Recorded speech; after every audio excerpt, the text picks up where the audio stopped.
Quand la femme de ménage arriva ce matin-là, elle ne trouva d'abord rien de particulier à Grégor Samsa en lui rendant sa brève visite habituelle. Elle pensait que c'était intentionnellement qu'il restait là sans bouger, à jouer la comédie de l'offensé. Elle lui faisait crédit de toute l'intelligence possible. Et comme elle avait le grand balai dans la main, elle essaya de s'en servir pour chatouiller Grégor. Voyant que cela ne réussissait pas, elle se fâcha et enfonça un peu le manche dans le corps de Grégor. Et c'est seulement quand elle constata qu'elle l'avait fait bouger sans qu'il oppose de résistance qu'elle se demanda ce qui se passait. Comprenant bientôt de quoi il retournait vraiment, elle ouvrit toute grande la porte de la chambre à coucher et cria dans le noir.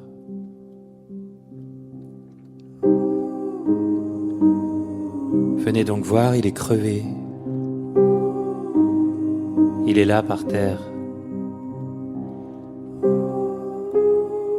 On ne peut pas plus crever. Le père et la mère quittèrent rapidement le lit matrimonial, chacun de son côté. Monsieur Samsa jeta la couverture sur ses épaules. Madame Samsa arriva vêtue de sa seule chemise de nuit. C'est dans cet appareil qu'ils pénétrèrent dans la chambre de Grégor.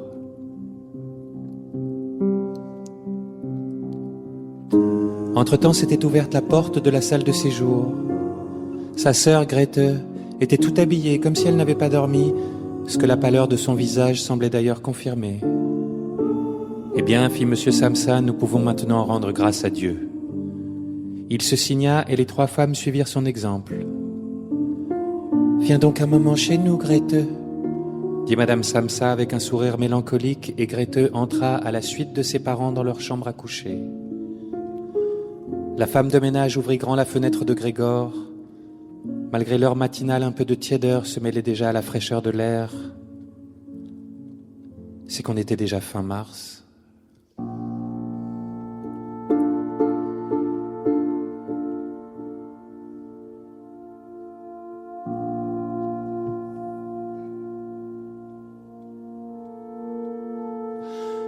Quand Grégor Samsa se réveilla un beau matin au sortir de rêves agités, il se retrouva transformé dans son lit en une énorme bestiole immonde. Il était couché sur le dos qu'il sentait dur comme une carapace, et chaque fois qu'il levait un peu la tête, il apercevait son ventre bombé, brun, au sommet duquel l'édredon prêt à glisser complètement arrivait à peine à se maintenir. Ses multiples pattes lamentablement fluettes par rapport au volume qu'il occupait par ailleurs grouillaient désespérément sous ses yeux. « Qu'est-ce qui m'est arrivé ?» pensa-t-il. Ce n'était pas un rêve. Sa chambre, une vraie chambre d'être humain, simplement un peu trop petite, était là, bien tranquille, entre ses quatre murs familiers. Au-dessus de la table s'étalait une collection de tissus qu'il avait déballés. Samsa était voyageur de commerce. Il tourna les yeux vers la fenêtre et le temps maussade le rendit tout mélancolique.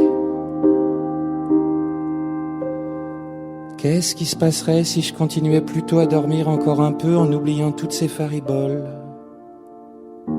Mais c'était totalement irréalisable car il avait l'habitude de dormir sur le côté droit. Et dans l'état où il était maintenant, il n'arrivait pas à prendre cette position. Quelle que fût l'énergie avec laquelle il se jetait sur le côté droit, il se retrouvait toujours sur le dos par un mouvement de balancier. Il essaya bien 100 fois, fermant les yeux pour ne pas être obligé de voir ses pattes frétillantes, et ne renonça que lorsqu'il commença à sentir sur le flanc une douleur sourde, discrète, qu'il n'avait jamais ressentie. Il sentit alors une légère démangeaison au sommet du ventre. Il trouva l'endroit, vit qu'il était couvert de petits points blancs sur lesquels il ne put émettre de jugement et voulut les tâter avec une patte, mais il la retira aussitôt car à ce contact, il se sentit parcouru par des vagues de frissons. Se lever comme ça de bonne heure, ça rend complètement stupide. Un être humain doit dormir tout son sou, mon Dieu! Quel métier éprouvant j'ai choisi, tous les jours en déplacement. Si je ne me retenais pas à cause de mes parents, il y a belle lurette que je serais allé trouver le patron et je lui aurais dit ce que je pense du fond du cœur. Une fois que j'aurai réuni l'argent pour lui payer ce que les parents lui doivent, je ferai la chose, c'est sûr. Ce sera la grande coupure. Cela étant, pour l'instant, faut que je me lève parce que mon train part à 5 heures. Il jeta alors un œil au réveil matin qui tic-taquait là-bas sur le meuble. Il était 6h30 et les aiguilles avançaient tranquillement. Il était même la demi passée. On approchait déjà de moins le quart. Et si, par exemple, il se déclarait malade? Mais voilà, ce serait extrêmement dégradant et suspect, car au cours de ses 5 années de service, Grégor n'avait pas été une seule fois malade. Il fallait qu'il s'attende que ça barde avec le patron. Il viendrait sûrement avec le médecin de l'assurance maladie, pour qui il n'existe de manière générale que des gens en parfaite santé, mais rétifs au travail.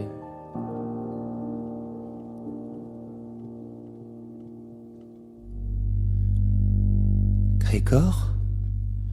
C'était sa mère qui frappait prudemment à la porte au chevet de son lit. « Il est 7h moins le quart. Tu ne voulais pas partir ?» Douce voix.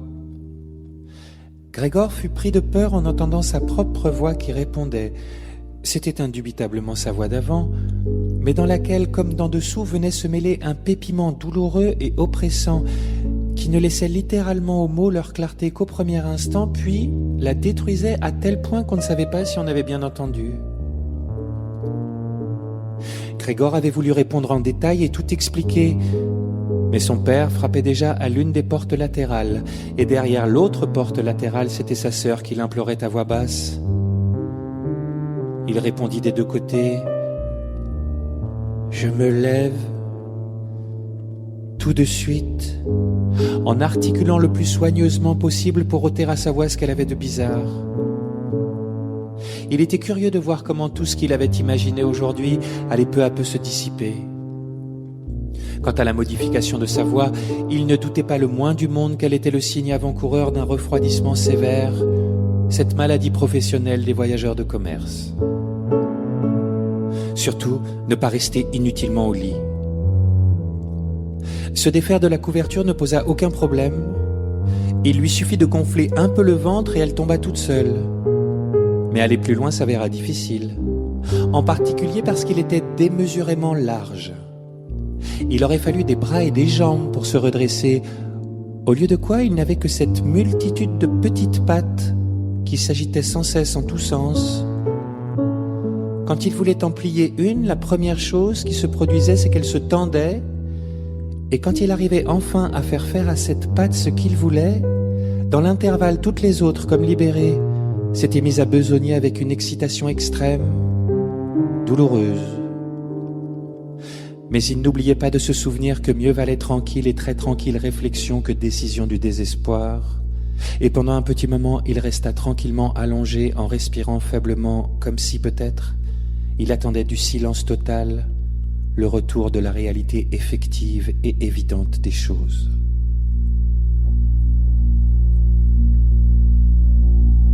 Non. Avant que sonne 7h15, il faut absolument que j'ai tout à fait quitté le lit. En outre, d'ici là, quelqu'un de l'entreprise va venir pour demander ce que je fais car les portes ouvrent avant 7h. Rassemblant toutes ses forces, il se mit alors en peine de faire sortir du lit la totalité de son corps en le balançant régulièrement dans toute sa longueur. Grégor en était déjà au point où il avait du mal à garder l'équilibre quand on sonna à la porte de l'appartement. Il lui suffit d'entendre le premier mot du visiteur pour savoir qui c'était, le fondé de pouvoir en personne. Pourquoi fallait-il que Grégor fût condamné à officier dans une entreprise où au moindre manquement on concevait aussitôt les pires soupçons? Les employés n'étaient-ils donc que des canailles, tous autant qu'ils étaient? Et plus en raison de l'émoi dans lesquels ces réflexions le plongeaient qu'à la suite d'une juste décision, Grégor se propulsa de toutes ses forces hors du lit.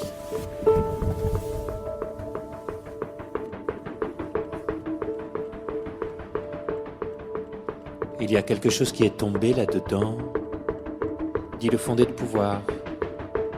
Monsieur Samsa, que se passe-t-il donc? J'espère que ce n'est rien de sérieux. Même si je dois dire aussi que nous qui travaillons dans le commerce, qu'on le déplore ou qu'on s'en félicite, comme on voudra, nous devons bien souvent, dans l'intérêt des affaires, passer par-dessus une légère indisposition. Je suis étonné, très étonné.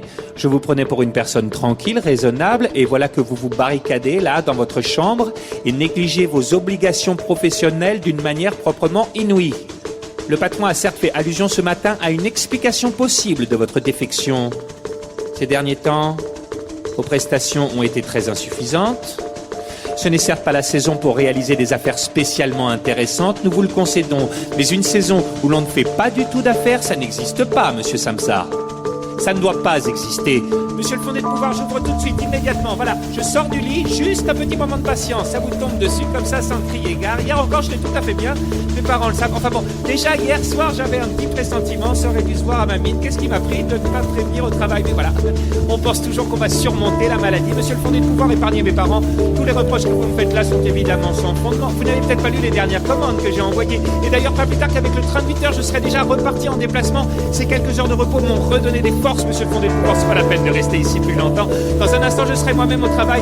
Ayez la bonté de leur dire au bureau et de présenter mes hommages à monsieur notre patron.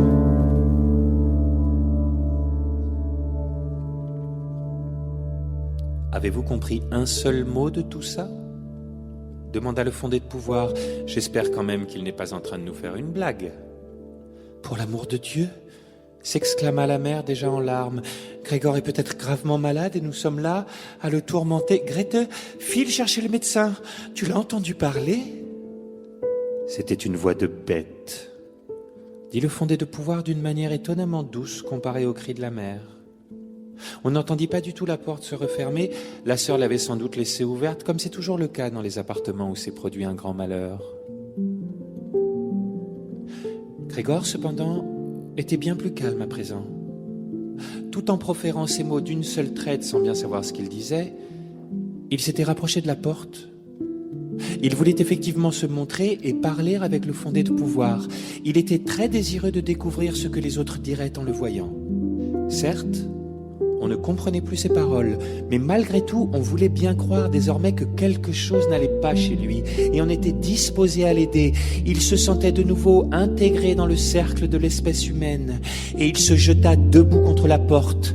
Les pelotes au bout de ses petites pattes étaient quelque peu adhésives, et il entreprit de tourner la clé avec la bouche. Malheureusement, il apparut qu'il n'avait pas de dents. En revanche, ses mâchoires étaient très puissantes. Et sans prêter attention aux dommages qu'à coup sûr il s'infligeait, car un liquide marron lui sortait de la bouche, coulait sur la clé et gouttait sur le sol, Grégor parvint effectivement à faire bouger la clé. Dans la pièce d'à côté, un silence total s'était établi, et à l'idée que tout suivait tendu les efforts qu'il faisait, il mordit comme un fou dans la clé. Il dansait autour, il ne restait plus dressé qu'en se tenant par la bouche, et au déclic de la serrure qui cédait enfin, Grégor respira soulagé et posa la tête sur la clenche afin d'ouvrir la porte complètement. Alors il entendit le fondé de pouvoir proférer un sonore, et il le vit plaquer sa main contre sa bouche ouverte et reculer lentement, comme repoussé par une force invisible.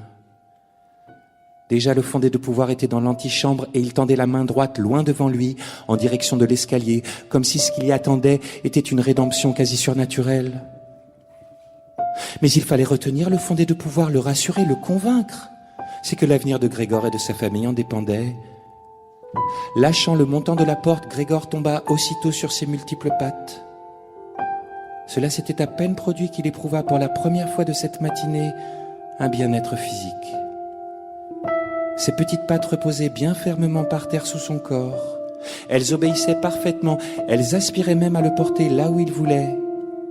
Et Grégor s'imaginait que l'amélioration définitive de tout son mal était imminente. Mais le fondé de pouvoir était déjà dans l'escalier. Il regarda une dernière fois derrière lui, sauta d'un bond plusieurs marches et disparut. La mère s'effondra au milieu de ses jupes qui se déployèrent autour d'elle, son visage affaissé sur la poitrine, devenu complètement invisible. Le père serrait les poings, l'air hostile. La fuite du fondé de pouvoir semblait l'avoir complètement perturbé, car au lieu de courir à sa poursuite, il entreprit, tout en tapant des pieds frénétiquement, de repousser Grégor. Il faisait siffler l'air entre ses dents comme un sauvage. Il n'avait qu'une idée fixe, Il fallait que Grégor rentre dans sa chambre aussi vite que possible et il le poussait vers l'avant, comme s'il n'y avait aucun obstacle. Mais quand Grégor se retrouva enfin devant l'embrasure de la porte, il apparut que son corps était trop large pour passer. Naturellement, cela n'effleura pas l'esprit du père d'ouvrir par exemple l'autre battant pour lui offrir un passage suffisant. Grégor, advienne que pourra, tâcha de se faufiler. Un côté de son corps se souleva et il se trouva bientôt bloqué en travers de l'embrasure, incapable de remuer tout seul. Ses petites pattes tremblaient d'un côté dans le vide, celles de l'autre côté étaient douloureusement écrasées au sol. C'est alors que le père lui donna par derrière une forte poussée véritablement salvatrice qui le fit valdinguer loin à l'intérieur de sa chambre, saignant abondamment. La porte fut encore claquée, puis ce fut enfin le silence.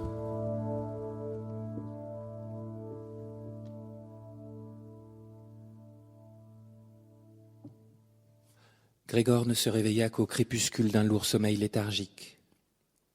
La lueur blafarde des lampadaires électriques de la rue éclairait çà et là le plafond de la chambre et le sommet des meubles, mais en dessous, autour de Grégor, il faisait noir. Son flanc gauche semblait n'être plus qu'une longue cicatrice, et il boitait carrément.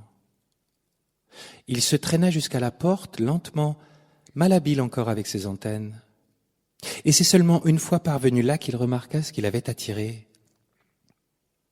C'était l'odeur de quelque chose qui se mangeait.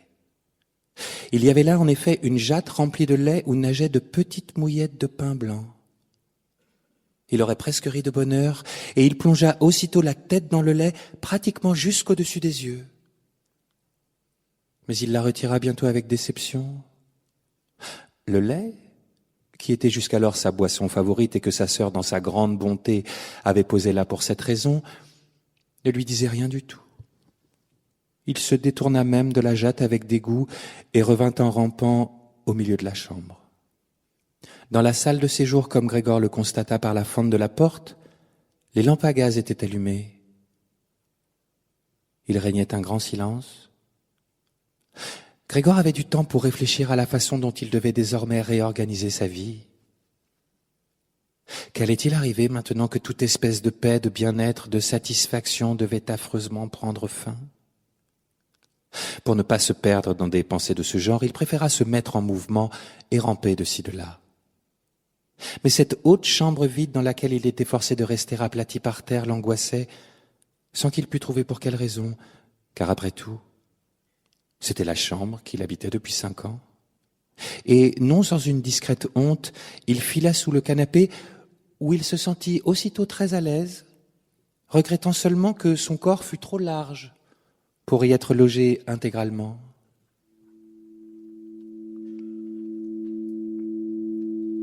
Il y resta toute la nuit, dans un demi-sommeil dont il était sans cesse brusquement tiré par des soucis et de vagues espoirs. Dès les premières heures du jour, sa sœur ouvrit la porte et jeta un regard inquiet à l'intérieur de la chambre. Elle ne le trouva pas tout de suite, mais quand elle l'eut aperçu sous le canapé, mon Dieu, il n'avait quand même pas pu s'envoler, elle eut tellement peur qu'elle referma brutalement la porte.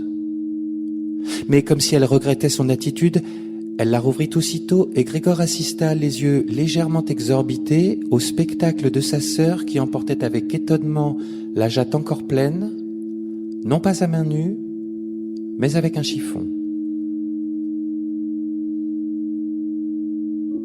Il avait le projet secret d'envoyer sa sœur l'an prochain au conservatoire, elle qui, au contraire de lui, aimait beaucoup la musique et jouait du violon de manière émouvante. C'était ce genre de pensée, parfaitement inutile dans son état présent, qui lui passait par la tête comme il tendait l'oreille collée contre la porte.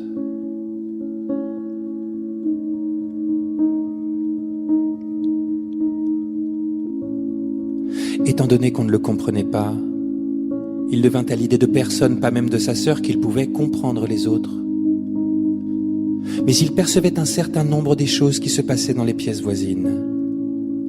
Et c'est ainsi qu'il entendit le père exposer dans le détail l'état de leur situation financière et ses perspectives. Pour une part, Ces explications furent la première chose réjouissante qu'il fut donné d'entendre à Grégor depuis qu'il était en captivité. Il avait jusque-là estimé qu'il n'était absolument rien resté après l'effondrement du commerce du père 5 ans auparavant. Le seul souci de Grégor à l'époque avait été de se mettre à travailler lui-même avec une ardeur tout à fait exceptionnelle. En une nuit ou presque, le petit commis était devenu un voyageur de commerce dont les succès professionnels se convertissaient aussitôt en argent comptant, déposé sur la table, sous les yeux de la famille ébahie et comblée. Quel beau jour cela avait été. Puis on s'y était habitué. La famille aussi bien que Grégor. Mais il apprit alors que malgré toute l'étendue de la catastrophe, il subsistait encore une fortune, à vrai dire minuscule, qui datait d'avant. Cela étant, cet argent ne suffisait pas du tout. C'était une somme à laquelle en fait on n'avait pas le droit de toucher. Et l'argent qui permettait de vivre, il fallait le gagner. Or, le père était un homme certes en bonne santé mais vieux, qui ne travaillait plus depuis 5 ans déjà et qui ne devait pas trop compter sur ses forces. Pendant ces 5 années qui étaient les premières vacances d'une vie épuisante et néanmoins vouée à l'échec, il s'était beaucoup empâté et se trouvait passablement ralenti. Allait-il donc falloir maintenant que sa vieille mère gagne de l'argent, elle qui avait de l'asthme et qui passait 1 jour sur 2 à s'efforcer de respirer sur le sofa à côté de la fenêtre? Allait-il falloir que sa sœur gagne de l'argent, elle qui était encore une enfant malgré ses 17 ans? Quand la discussion en venait à cette nécessité de gagner de l'argent, Grégor quittait la porte, tout brûlant de honte et de tristesse, et s'appuyait à la fenêtre, motivé par le souvenir du sentiment de libération qu'il avait jadis éprouvé à regarder au dehors. Mais en fait, il voyait les choses avec de moins en moins de netteté, y compris celles qui n'étaient qu'à peu de distance de lui. Il n'apercevait même plus l'hôpital d'en face, et s'il n'avait pas su pertinemment qu'il habitait une rue silencieuse mais tout à fait urbaine, il aurait pu croire qu'il contemplait un désert où le ciel gris et la terre grise s'unissaient indistinctement.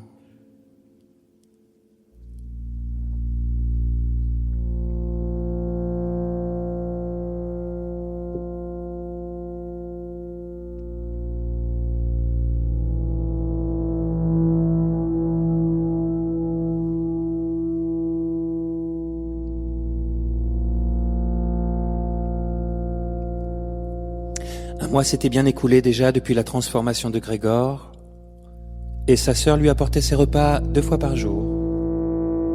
À peine avait-elle pénétré dans la chambre qu'elle courait droit à la fenêtre et l'ouvrait toute grande, comme si elle étouffait presque, tandis que les parents restaient souvent l'un et l'autre, le père et la mère, à attendre devant la chambre. Mais le désir qu'il avait de voir sa mère fut bientôt exaucé. Les quelques mètres carrés du parquet de sa chambre ne lui permettant pas de ramper bien longtemps, la nourriture ne lui faisant plus le moindre plaisir, Grégor avait pris l'habitude pour se distraire de courir en long et en large sur les murs et sur le plafond. Il aimait particulièrement rester suspendu au plafond. On respirait plus librement. Un léger balancement s'emparait du corps, et dans l'état de distraction presque bienheureux où Grégor se trouvait, là-haut, il pouvait arriver qu'à sa propre surprise, il se laisse tomber et vienne s'écraser bruyamment sur le sol. La sœur remarqua aussitôt le nouveau divertissement que Grégor s'était trouvé. Tandis qu'il rampait, ses pattes laissaient ici et là des traces de substances adhésives. Et elle se mit alors en tête de permettre à Grégor de se déplacer sur la plus grande surface possible, donc de faire disparaître les meubles qui l'en empêchaient, surtout l'armoire et le bureau. Il ne restait plus à Grete qu'à aller chercher sa mère. « Viens donc, on ne le voit pas !» La mère accourut en poussant des cris d'excitation et de joie, mais une fois devant la porte de Grégor, elle se tut.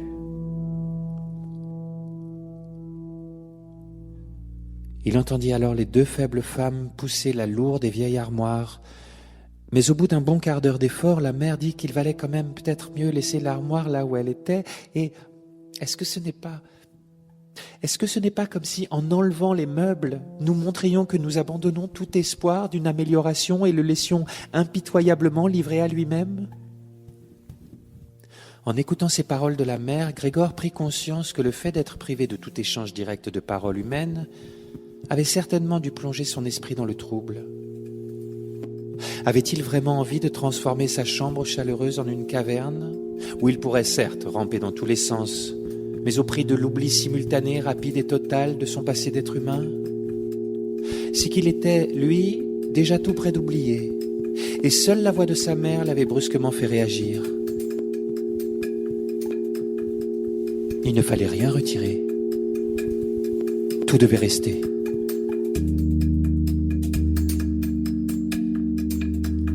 Sa sœur, malheureusement, était d'un autre avis. Il n'était pas impossible qu'il eût là quelque chose de l'esprit exalté propre aux filles de son âge, en vertu duquel Grete se laissa entraîner à vouloir rendre la situation de Grégor plus épouvantable encore, afin de pouvoir ensuite faire plus encore pour lui que ce qu'elle avait accompli jusqu'alors. Les deux femmes débarrassaient donc sa chambre. Elles lui prenaient tout ce qu'il aimait. Elles avaient déjà sorti l'armoire. Elles étaient en train de dégager le bureau. Et tandis qu'elles reprenaient leur souffle dans la pièce d'à côté, Grégor surgit soudain. Il changea 4 fois de direction. Il ne savait pas vraiment ce qu'il devait sauver en premier. C'est alors qu'il vit accrochée au mur l'image qu'il avait récemment mise dans un joli cadre doré. Elle représentait une dame simplement habillée de fourrure. Il grimpa jusqu'à elle sans perdre un instant et se pressa contre le verre qui le retint et fit du bien à son ventre chaud. Cette image au moins, que Grégor couvrait maintenant entièrement, personne ne la lui prendrait désormais. C'était certain. Mais les deux femmes ne s'étaient pas accordé beaucoup de repos et arrivaient déjà. La mère aperçut la gigantesque tache brune sur la tapisserie à fleurs et avant même d'être tout à fait consciente que c'était Grégor qu'elle voyait là, elle poussa un cri d'une voix rauque, s'effondra sur le canapé, les bras écartés comme renonçant à tout, et ne bougea plus. La sœur courut dans le salon chercher quelque essence de plante qui réveillerait la mère de sa syncope. Grégor voulut prêter main forte lui aussi. Il courut alors dans le salon lui aussi, mais quand Grete se retourna, il lui fit peur une fois de plus et elle ferma la porte de la chambre avec le pied. Grégor était donc tenu à l'écart de sa mère, peut-être près de mourir par sa faute. Écrasé par le souci et par les reproches qu'il s'adressait, il se mit à ramper, parcourut à plat ventre murs, meubles, plafonds, et pour finir, quand la pièce entière se mit à tournoyer autour de lui, il tomba désespéré au milieu de la grande table.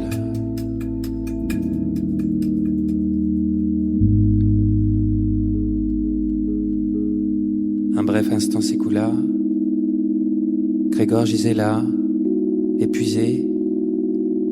Tout était silencieux alentour. C'était peut-être bon signe. Un coup de sonnette retentit. C'était le père. Qu'est-ce qui s'est passé ? Grégor s'est échappé. J'en étais sûr. Grégor leva la tête vers son père. Il ne se l'était jamais imaginé tel qu'il était là devant lui. Mais quand même... Était-ce encore là le père ? Le même homme que celui qui restait enfoui, fatigué, au fond de son lit quand Grégor s'éclipsait jadis pour un voyage d'affaires ? Qui les soirs de retour l'accueillait en robe de chambre dans le fauteuil ? Qui n'était plus trop capable de se mettre debout mais qui en signe de joie levait seulement les bras ? Aujourd'hui, il était redressé de toute sa taille, revêtu d'un uniforme bleu à boutons dorés, parfaitement ajusté comme en portent les employés des institutions bancaires. Il marcha en direction de Grégor, les mains dans les poches de son pantalon, le visage crispé. Il ne savait pas bien lui-même ce qu'il allait faire. Il levait malgré tout les pieds inhabituellement hauts et Grégor s'étonna de la taille gigantesque des semelles de ses brodequins. Grégor savait depuis le premier jour de sa nouvelle existence que son père considérait qu'à son égard, seule la plus grande sévérité était indiquée. Aussi s'éloigna-t-il en courant devant son père. Et tandis que Grégor titubait, ne songeant nullement dans son hébétude qu'il avait la libre disposition des murs, il sentit qu'un objet lancé sans trop de force le frôlait, retombait par terre et roulait devant lui. C'était une pomme. Elle fut aussitôt suivie d'une deuxième. Grégor se figea, effrayé. Inutile de continuer à courir. Le père avait décidé de le bombarder. Les petites pommes rouges roulaient maintenant en toussant sur le sol comme électrisées. Une pomme lancée mollement effleura le dos de Grégor mais glissa sans dommage. Une autre, expédiée aussitôt après, pénétra littéralement dans son corps. Il voulut se traîner plus loin comme si l'incroyable et surprenante douleur qu'il ressentait pouvait disparaître pour peu qu'il change de lieu. Mais il se sentit comme cloué sur place et s'étala par terre en proie à une confusion totale de tous les sens. Seul un dernier regard lui permit encore de voir sa mère qui se précipitait, perdant en chemin l'un après l'autre ses jupons dégrafés. Elle enlaçait le père jusqu'à ne plus faire qu'un avec lui, mais Grégor avait déjà perdu la faculté de voir, et ses deux mains enserrant le crâne du père, elle lui demandait d'épargner la vie de Grégor.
Personne n'osant enlever la pomme, elle resta, tel un souvenir visible, fichée dans la chair de Grégor.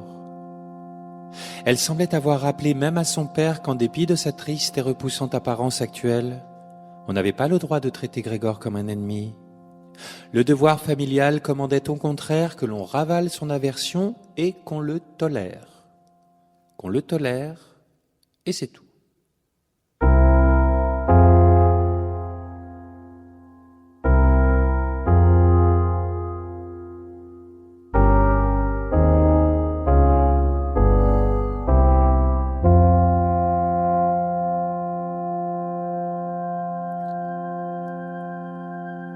La plupart du temps, les choses se passaient désormais très silencieusement dans la salle de séjour.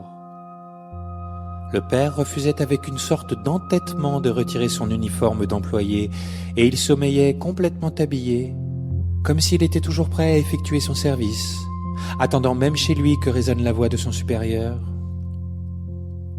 La mère et la sœur s'exhortaient mutuellement au silence. La mère cousait de la lingerie fine pour une boutique de mode. La sœur, qui avait pris une place de vendeuse, passait la soirée à apprendre la sténographie et le français dans l'espoir d'obtenir un jour peut-être une place meilleure.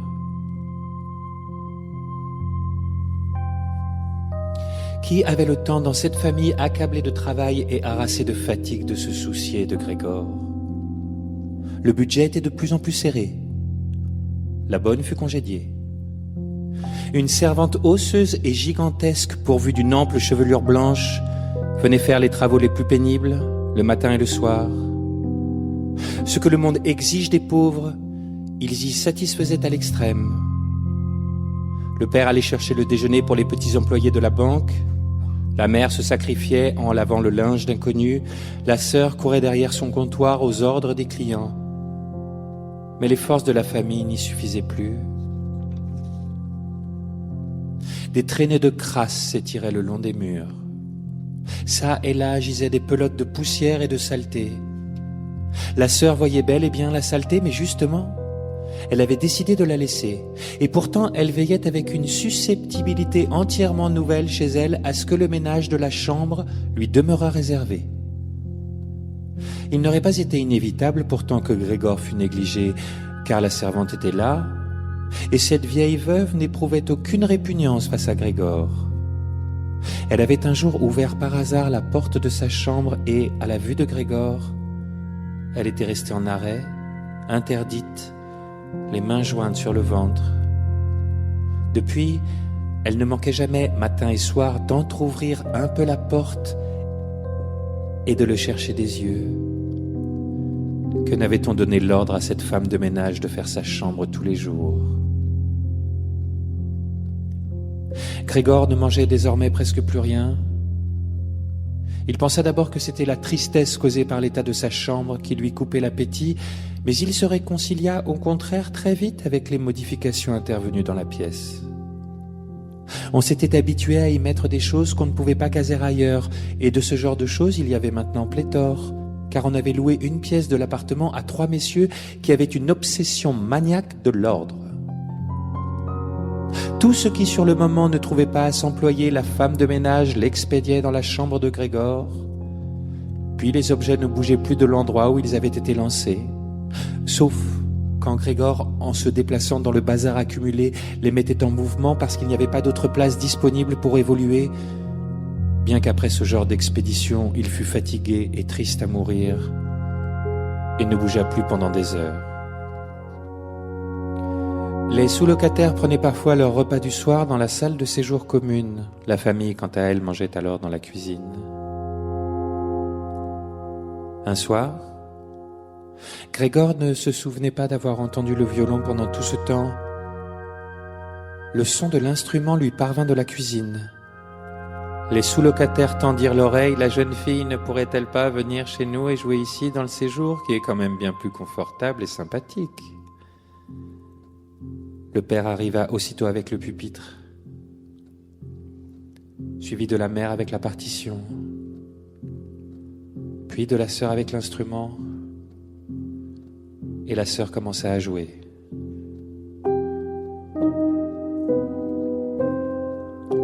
Grégor attiré par la musique, s'était risqué un peu à avancer et avait déjà la tête dans la salle de séjour. Il était entièrement couvert de poussière. Il traînait avec lui sur son dos et ses flancs des fils, des cheveux, des restes de repas. Mais son indifférence à tout était bien trop grande pour qu'il eût la moindre réticence à s'avancer sur le parquet immaculé de la salle de séjour. À vrai dire, personne ne faisait attention à lui. Les sous-locataires qui, dans un premier temps, s'étaient placés bien trop près derrière le pupitre de la sœur, s'étaient bientôt retirés, conversant à mi-voix près de la fenêtre. On avait vraiment l'impression très nette qu'ils étaient déçus. Et pourtant la sœur jouait si bien. Grégor était-il un animal si la musique l'émouvait à ce point? Il avait l'impression que s'ouvrait devant lui la voie menant à une nourriture inconnue dont il se languissait. Il était résolu à s'avancer jusqu'à sa sœur, à tirer sur le pan de sa jupe pour lui suggérer de venir dans sa chambre avec le violon, car personne ici ne méritait cette musique autant que lui. Il voulait ne plus la laisser sortir de sa chambre, du moins tant qu'il vivrait. Monsieur Samsa, lança au père l'un des sous-locataires en montrant Grégor de l'index, sans gaspiller un mot de plus. Le violon se tut. Monsieur Samsa, je déclare qu'eu égard aux conditions répugnantes qui règnent dans cette famille, je vous rends ma chambre immédiatement. Je ne paierai naturellement rien du tout. Là-dessus, bien qu'il ne fût nullement en émoi et que Grégor semblât l'amuser plus que le violon, l'homme cracha par terre et claqua la porte. Grégor attendait, incapable de tout mouvement. Il redoutait avec une espèce de certitude qu'un effondrement général lui tombe dessus dès l'instant suivant. « Chers parents, dit la sœur en frappant de la main sur la table, ça ne peut pas continuer comme ça. Vous ne voulez peut-être pas voir la vérité en face, mais moi je la vois. Je ne peux pas, devant ce monstre, prononcer le nom de mon frère, et je dis donc uniquement ceci. Nous devons essayer de nous débarrasser de lui. Nous avons tenté tout ce qui était humainement possible pour prendre soin de lui et le supporter patiemment. Je crois que personne ne peut nous faire le moindre reproche. » Elle a 1000 fois raison, dit le père à part soi. Il semblait accéder, grâce aux paroles de la sœur, à des pensées moins confuses. La mère, en proie à des difficultés respiratoires qui mettaient violemment ses poumons à l'épreuve, se mit à tousser sourdement dans sa main, une expression de démence dans le regard. La sœur se précipita sur elle et lui tint le front. « Il va vous tuer tous les deux. Je sens ça venir. Quand on travaille aussi dur que nous le faisons tous, on ne peut pas en plus supporter à la maison cette torture continuelle. Et moi, je ne peux plus. » Elle éclata alors en sanglots si violents que ses larmes coulèrent sur le visage de la mère, d'où celle-ci les essuya d'un geste machinal. « S'il nous comprenait, dit le père à demi interrogatif, s'il nous comprenait, alors il faut que tu essaies de t'ôter de l'esprit que c'est Grégor. Notre vrai malheur, c'est justement que nous l'ayons cru si longtemps. Mais si c'était Grégor, il y a beau temps qu'il aurait compris qu'il n'était pas possible pour des êtres humains de cohabiter avec un animal pareil, et qu'il serait parti de son plein gré.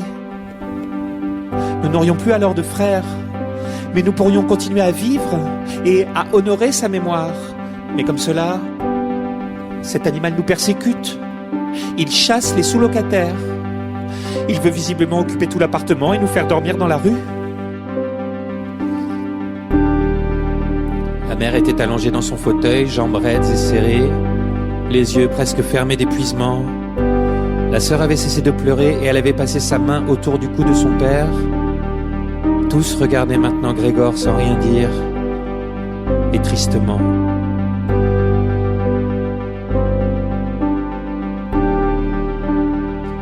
La grande distance qui le séparait de sa chambre l'étonnait, et il n'arrivait pas du tout à concevoir comment il avait pu, voici peu faible comme il était, effectuer ce même trajet sans presque s'en rendre compte. Il attendit d'être à la porte pour tourner enfin la tête, pas complètement car il sentait que son cou se raidissait, mais il vit quand même encore que rien derrière lui n'avait changé. Son dernier regard effleura la mer, tout à fait endormie maintenant. À peine fut-il à l'intérieur de la chambre que la porte fut précipitamment repoussée, verrouillée et fermée à clé. C'était la sœur qui avait fait diligence.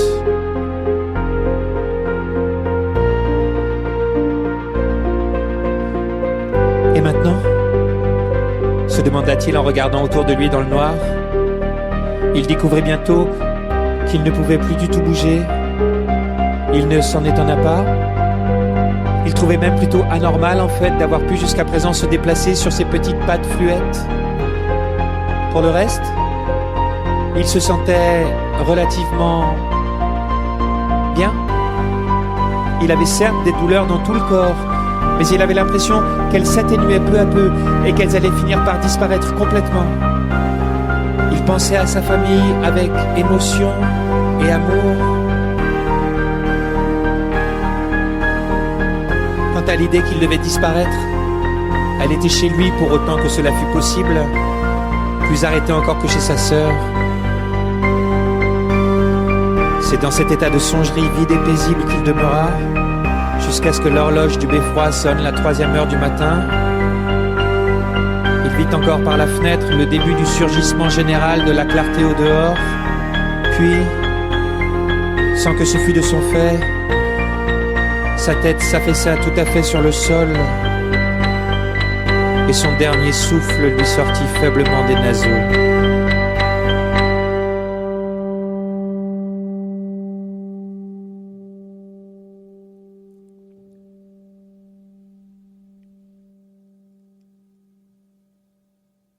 Quand la femme de ménage arriva le lendemain matin, comprenant bientôt de quoi il retournait, elle ferma la porte et ouvrit grand la fenêtre de la chambre. Malgré l'heure matinale, un peu de tiédeur se mêlait déjà à la fraîcheur de l'air. C'est qu'on était déjà fin mars. Monsieur Samsa apparut revêtu de sa livrée, au bras de sa femme d'un côté, de sa fille de l'autre. Ils décidèrent d'employer cette journée au repos et à la promenade. Non seulement ils avaient mérité cet arrêt de travail, mais ils en avaient absolument besoin. Ils s'assirent donc à la table pour écrire 3 lettres d'excuses, Monsieur Samsa à sa direction, Madame Samsa à son donneur d'ordre et Grete à son directeur. Pendant qu'ils écrivaient, la femme de ménage entra pour dire qu'elle partait, son travail de la matinée étant achevé. Puis, elle resta plantée à la porte en souriant, comme si elle avait un grand bonheur à annoncer à la famille.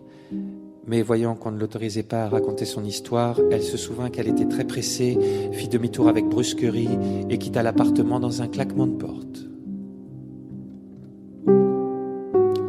Dès ce soir, elle est renvoyée, dit Monsieur Samsa. Allez, venez donc, laissez tomber ces vieilles histoires et occupez-vous un peu de moi.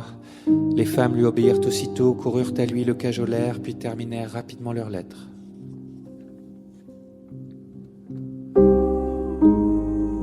Après cela, ils quittèrent tous 3 l'appartement ensemble, ce qu'ils n'avaient pas fait depuis des mois, et partirent en tramway prendre l'air à la sortie de la ville. Tranquillement renversés sur le dossier de leur banquette, ils discutaient des perspectives d'avenir et il apparut, à y regarder de plus près, que celles-ci n'étaient pas si mauvaises que cela, car les emplois qu'ils occupaient tous 3 étaient tout à fait prometteurs à terme. La plus grosse amélioration de leur situation ne pouvait résulter dans l'immédiat que d'un changement d'appartement. Ils en voulaient maintenant un qui soit plus petit et moins cher, mais mieux situé et surtout plus pratique que l'actuel qui avait encore été déniché par Grégor. Tandis qu'ils devisaient ainsi, il vint soudain à l'esprit de Monsieur et Madame Samsa, observant l'entrain grandissant de leur fille, que ces derniers temps, malgré tout le tourment qui avait pâli ses joues, elle s'était épanouie et était devenue une belle et plantureuse jeune fille. Ils songèrent qu'il était temps maintenant de chercher pour elle un brave mari. Et ce fut pour eux comme une confirmation de leurs nouveaux rêves et de leurs bonnes intentions quand, alors qu'ils arrivaient à destination, leur fille se leva la première et étira son jeune corps.